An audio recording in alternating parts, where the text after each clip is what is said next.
ba tata na ba mama beto kedinimisa mabanza na betetelama na kubanda kilokolo ya beto na nkumbu ya mfumu ya beto Yesu Kristo.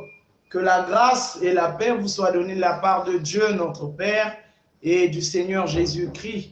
Louez l'Éternel car il est bon, car sa miséricorde dure à toujours. Amen. Amen. Beto ketelama na kuyimbila kunga ya Ntsikumusu ya numéro 5 Munanzila ya Nzitusu. Kisika ngekele bula maboko. Munanzila ya Nzitusu.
Sambila kisika inange kele sambila pe na kati ya ntima yange beto ke na kutonda nge tata nzambi na lembo na zola yange inagena kusikila katikati na beto nge mekuvumbula liaka beto na kilumbu ya bubu yai na nge mekupesa beto ngolo na kufinama na kilongo yange tata nzambi samuna kwiza pesa nge Nzitusu masika sa mutininge mutume kulunga na kutambula yao na kilokola ya tata nzambi ina beto mekufinama imeni beto mezaba si beto keleve ya kulunga na ndadisi yange na nzonzolo na mayindu na toto ina beto mekudiata Yesu Kristo beto mebakusa si beto mesumuka na mantuale yange ina beto zola kufinama na kilokola ya ina ndadisi yange nzambi bikati nge lembo kila beto nge vedisa beto na nge twadisa kilokola ya beto kena kubanda katikati tentsukulu ya yao na kitezo ya batusambulu na kitezo ya bangimbudulu na mamu ya nzambi na basuje na beke pesa na ntadisi yange bikati tata nzambi peve yange na ke kubokaka abaper kutwadisa beto na kumokisa beto na kumbi yange na kele moyo pekedika beto mesambela mutindwina amen Amen. matondo mingi na kilokola yai batata na bamama beto ke kuyamba sana mambo ya nzambi ke na kuzonza na beto ti accueillez-vous les uns les autres comme Christ vous a accueillis pour la gloire de son Père. Nikuna muzola kuzonzila ngizulu ya mbote na beto nyonso. Ngizulu ya mbote na batata na bamama ke na beto kintwali kwa ku groupe de louange. Batata na bamama beno kwiza beno na kiyenge ya mfumu.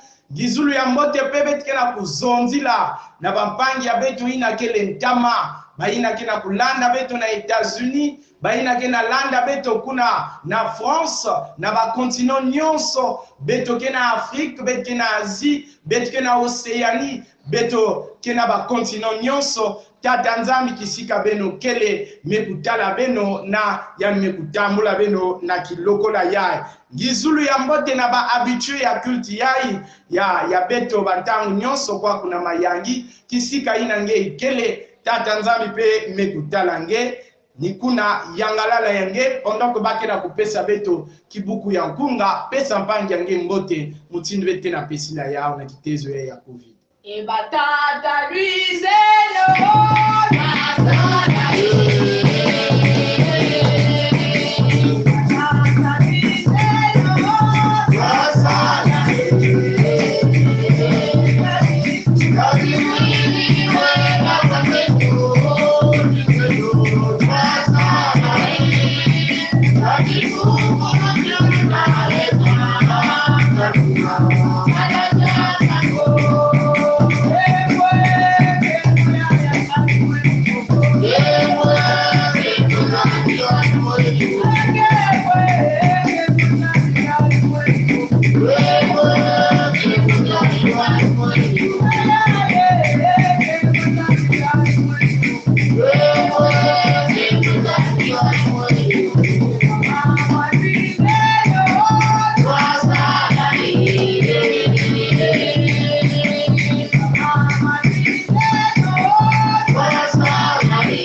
na kilokola yai betke lomba na mama ya beto maman Victoire benke sambila tekila beto kota na ngwilu ya mambo ya nzambi Jaka tambula matondo ya nsekeni ya ntima ya benzambi tacha beto na mazulu na ina ntangu nyoso ngeke na kukutikisa beto na kupesa na katikati na beto mambo ya ngei na kele moyo beto bau yai beto mevwanda imeni tata nzambi fungula makutu ya bantima ya beto fungula makutu ya beto ya kimpeve tata nzambi na kilokola yai Dingumisi na beto nyoso ina lenda nata distraction mpe tozola kuwange mpe tozola tala nge à travers mambo yange sadila kisielo yange na ndeme kusola na kilokola yayi teve kaka yange ya kuyala nyonso ke kintwadi nange vya kudingama na pi samna nkembo yange na kungia Yesu etemelomba amen. Amen. Matondo mingi kisikange ikele telama na kilokola ya beto zola kuwa kunga tekila beto kota na ngwili ya mambo ya nzambe. Ibundu jeti femi na mutongo kapusioni kasi ekanga la tikela malemuka kasi wote imo kumabeli muka emo yezi kusudi na kukangata ibundu jeti femi na mutongo kapusioni kasi ekanga la tikela malemuka kasi wote imo kumabeli muka emo yezi kusudi na kukangata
Matondo betke vanda ya beto na betke sambila diaka fioti.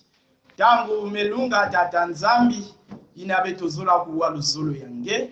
Titwadisa beto, sadisa beto, na kumba nge Yesu ina kede moyo pekedika beto mesambila mutindu ina. Amen. Amen. Matondo mingi dibundu ya nzambi beto mezabati kilumbu yayi ya samedi ya kele ni bakuti ya beto ya intercession na kilokola yayi beto kebaka babibibila ya beto na kutanga mambo ya nzambi ina beto ke kuyindula kena kanda ya Exode au chapitre 3 betketanga le verset 7 au verset 8 na betkekwenda tanga le verset 10. Exode chapitre 3 les versets 7 et 10 na betkekwenda na verset 7 et 8 pardon na betkekwenda na verset 10 kana betome kutala ya betkelanda ntangulu na kibibila ya ikele na munu betome tanga na kumya Yesu Kristo. L'Éternel dit: j'ai vu la souffrance de mon peuple qui est en Égypte, et j'ai entendu les cris que lui font pousser ses oppresseurs, car je connais ses douleurs. Je suis descendu pour le délivrer de la main des Égyptiens et pour le faire monter de ce pays dans un bon et vaste pays, dans un pays où coule le lait et le miel, dans les lieux qu'habitent les Cananéens, les Étiens, les Amoréens, les Phérésiens, les Éviens et les Jubiciens. Verset 10. Maintenant, va, je t'enverrai auprès de Pharaon et tu feras sortir d'Égypte mon peuple, les enfants d'Israël. Les enfants d'Israël. Amen. Amen. Di bundu ya nzambi itu ya diambu ina beto ke kuyindula na suka yai me kuzonza na beto ti la délivrance. La Délivrance. Délivrance ton kudulu. Ina ni itu ya diambu ina beto ke kuyindula na suka yai. Alors mambu yai beto me kutanga di bundu ya nzambi ke na kubambula beto moyo na ntangu ina kisielo ya nzambi Mose mekukima kuna na ngipiti samuti yani mekufwa Egyptien ina yani mekukima kuna na Egypte yani mekwenda na sika ya beau-frère ya yandi beau-père ya yandi pardon Jethro yani mekwenda kuna na beau-père ya yandi Jethro kisika ina yandi bandi perdre ba brebis ya beau-frère ina Jethro ina vandaka serviteur ya Madian. Alors ina yani kubaka décision ya kunata bibulu toma meme na kati ya na manima ya désert samna kwenda kudikila bau. Alors ina yani kukuma na kisika ina bake bokilaka montagne de Dieu à Horeb yani mekutala mbazi ya tata nzambi mekubaskila yani na kitezo ya tia. Alors tia kina kulema na buisson ya kele kitezo ya bititi tomwa arbre ya mwa kukula mingi ve mekena kulema tia ina ni kitezo ina mbazi ya tata nzambi kutalanaka na ntadisi ya kisielo ina Mose pendant que yani bani kwenda kusala kisalo ina ya kutwika mameme ya beau-père ya yandi Jethro. Alors ina yani kutala pilina yani kena ku apercevoir de loin tia ina kena kulema na iti ina kena kunyenga ve yani kutala ti muna kuvanda kwako asiki tia mulinga kuvanda ve kwako.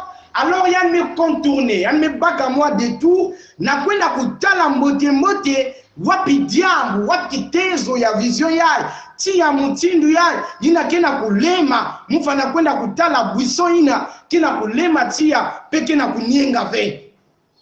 Alors ina me kwenda kuna tata nzambi metala ti Mose me baka direction ya kufinama mbote na kisika ina buisson ina vandi kulema. Alors nindinga ya tata nzambi kuwakana mekubokila Mose na kuzonda na yani Moïse et yani mekuvutula ti munu yandi ai me voici.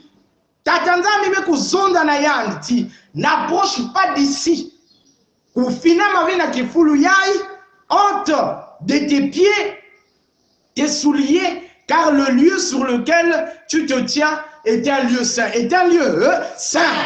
Yakele toto, yinakele longo, na longo, alonge fana kukatula mapapa yange na makulu yange. Alors, yina Mose, tata nzambi meku zonza mutindu ina na manima yani meku ajouter diaka na kuzabikisa Mose mbote yani vanaka nani. Il s'est présenté à Moïse na kuzonda na yani mutindu yani bani zondaka na batata abalami baina kutekilaka yandi na kati ya kisalu ya kinzambi yani meku se présenter na yandi ti je suis le Dieu de ton père, le Dieu d'Abraham, le Dieu d'Isaac, le Dieu de Jacob. Alors yina Mose meku wa mote yani meku bakusati ya ikele tata nzambi ya meku samila bakoko ya munu. Alors qu'est-ce que je veux faire? Mufana kukanga kizizi ya munu. Mose meku fikama meku kanga kizizi ya yani vanaka na boma ya kutala tata nzambi. Bien-aimé dans le Seigneur, yani vana boma ya kutala tata nzambi nikuna tata nzambi kena kuwakisa ndinga nzambi na kele baba ve nzambi na kele ve comparable na banzambi ya vitu ya kufwa yai ina kina bainwa melinda kuzonza ve ina kina makutu melinda kuwa ve menzambi yai ina kuso presenter que na mose me kuzonza me kuso presenter na yan me kuzonza diam et wapi diam bien kena kuzonza na yan bien aimé dans le Seigneur diambo ina kele particulier ni kuzonza na yan ti j'ai vu la souffrance de mon peuple qui est en Égypte. J'ai vu la souffrance de mon peuple qui est en Égypte.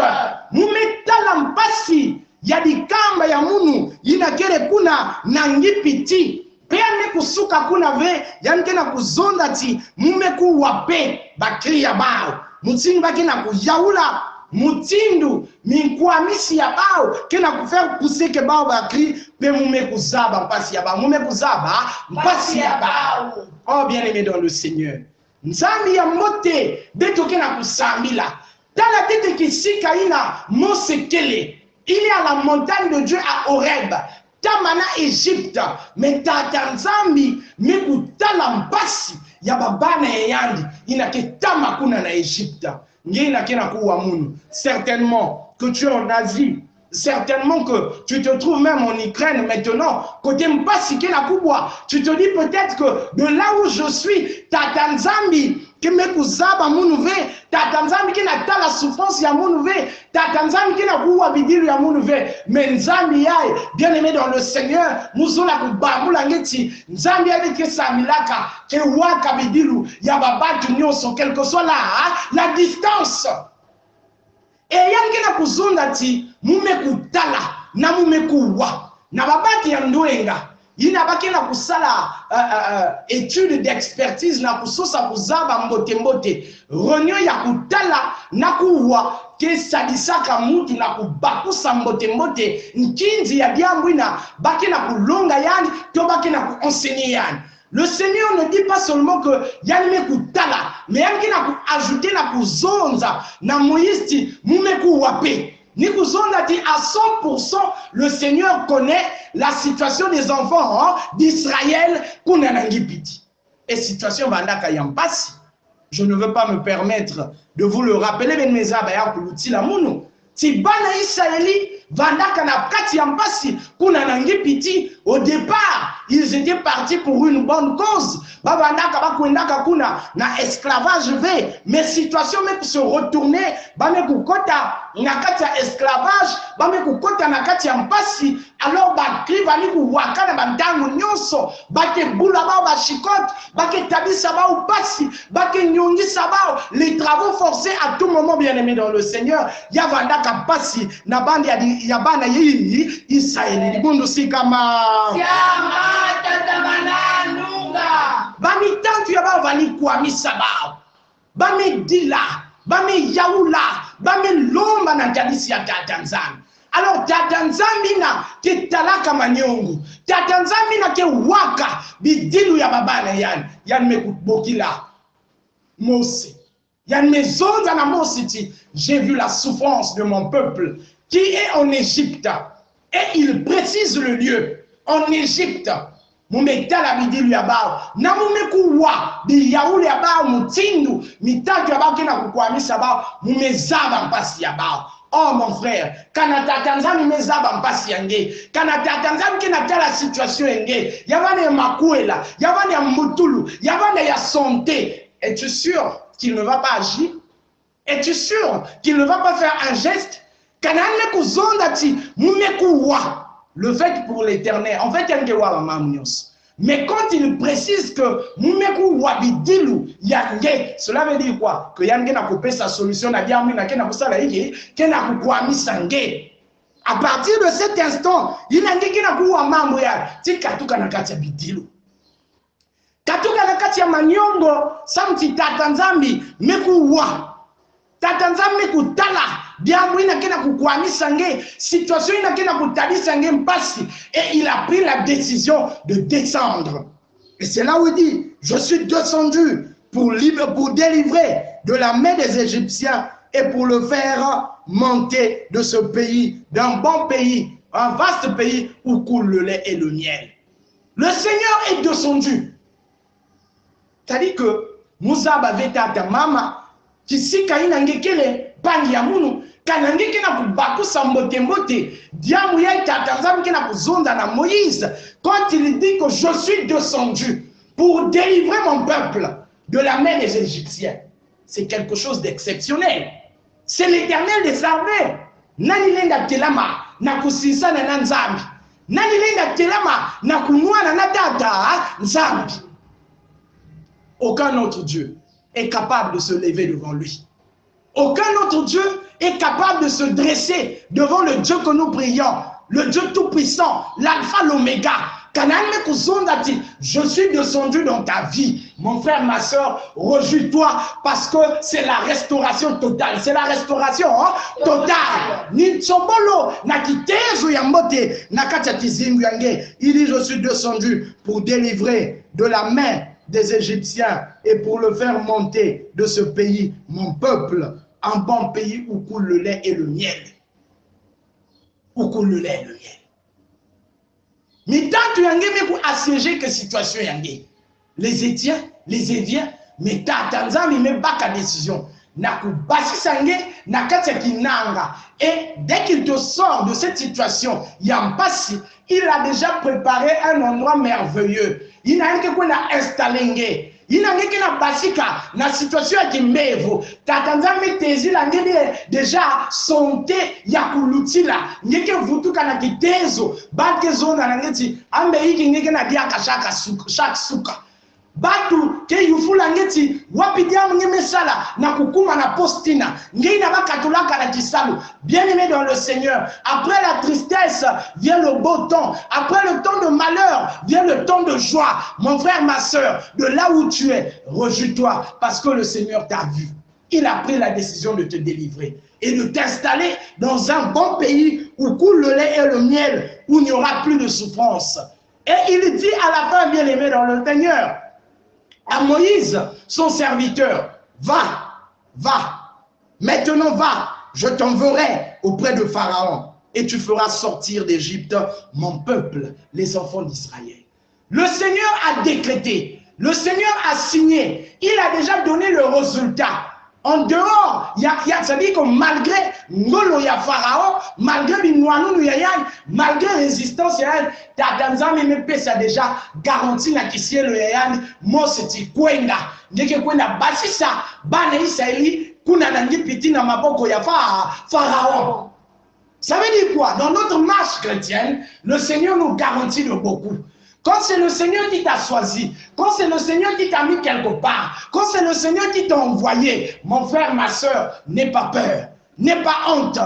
Ne sois pas effrayé par les situations de ce monde. Parce que Pharaon, ce n'était pas n'importe qui. Pharaon, ce n'était pas n'importe quel roi. Pharaon, c'était un roi bien armé jusqu'aux dents. Mais Mose met à la boum. Samtian met à moulan tout le monde. Il y a tata. Et tata, ça me garantit rien.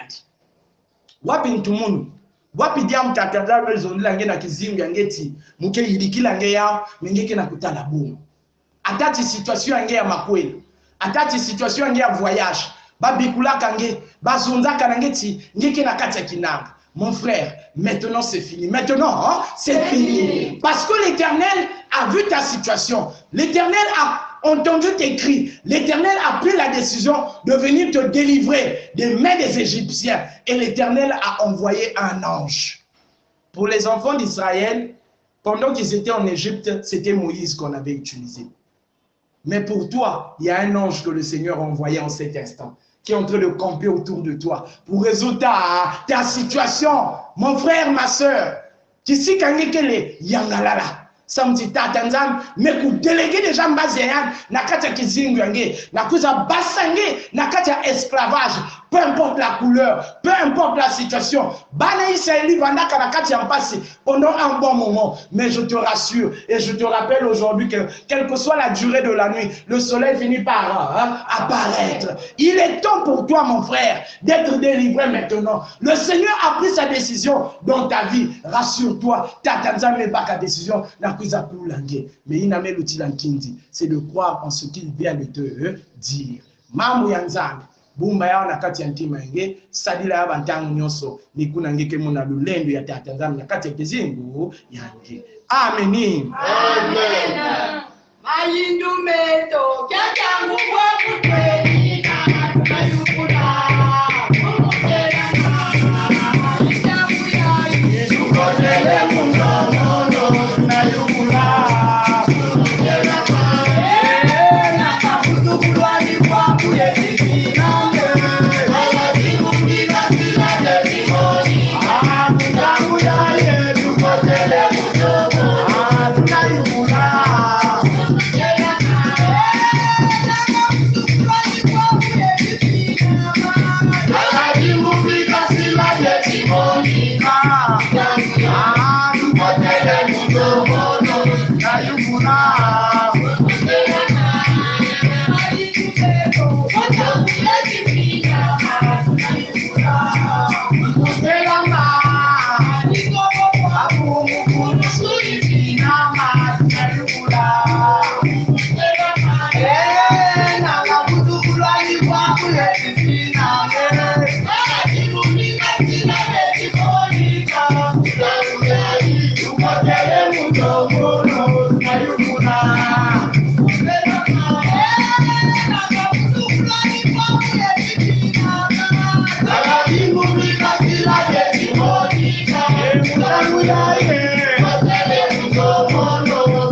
Bye.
na kilokola ya ebetke telama kisika ngekele kota maintenant na le samulu beto ke sambila de façon générale na ba sujet ya beto na le monde entier et de façon particulière beto ke yekola bampangi ya beto ina ke na Ukraine ke na tala mpasi beto ke yekola ba Ukrainiens nyonso na maboko ya tata nzambe entre temps ngeke na diamu nge mutume zaba ya mbote mbote kisika ngekele telama kisika ngeke na tambula arrête-toi sambila lomba na tata nzambe yandi délivrer na situation yae nzambi ya moyo nzambi ya nkenda nzambi ya zola na ntadisi yange tata nzambi beto kena kuyekola le monde entier. Le monde est composé des hommes. Le monde est composé de tes enfants. Yesu Christo. Bakena kukwa muswa. Bakena kutala mpasi. Yesu Christo. Le monde est exposé au conflit. Tatanzam. Bikatina ki lokola yai. Ngemosi. Inake nzambi ya lulendo. Ngekotisa ndingumunu. Nakati ya le monde entier. Selon les situations de chacun. Selon les situations des états. Bikatina ki lokola yai. Ngekota pekuna. Na Ukraine na kusadisa bampangi ya beto inakena kusubira ba bombardement Seigneur sadisa ba bumba ba unakie baba bamuka moyo pe Yesu na bakuluntu Putin ngemezaba yan ngemutu ilikaka yan ngelinda simba mtima ya yan na kuvutula yana manima samu na kutunga kiyenge na kutunga zola na katikati ya bayange Seigneur matondo na inangeke bika betove matondo na inangeke kula beto na kacha kinanga ya na ba situation ya mutindu na mutindu ina kina kuamisa bana yange kina dilisa bao kina talisa bao bonso bake kuna tete na esclavage na Egypte Seigneur beto me kuikila tingeme wila beto sam tingeme zonda na beto ti lulomba beno silwa vewa lukunkuta beno silwa zibdulwa lutomba beno silwa zolulwa Tebola sololwa kembo nzitusu masika bika vutuka na ntadisi yange samtingeme wila beto na nkumbi yange Yesu beto mome kusambila mutindwina amen Amen.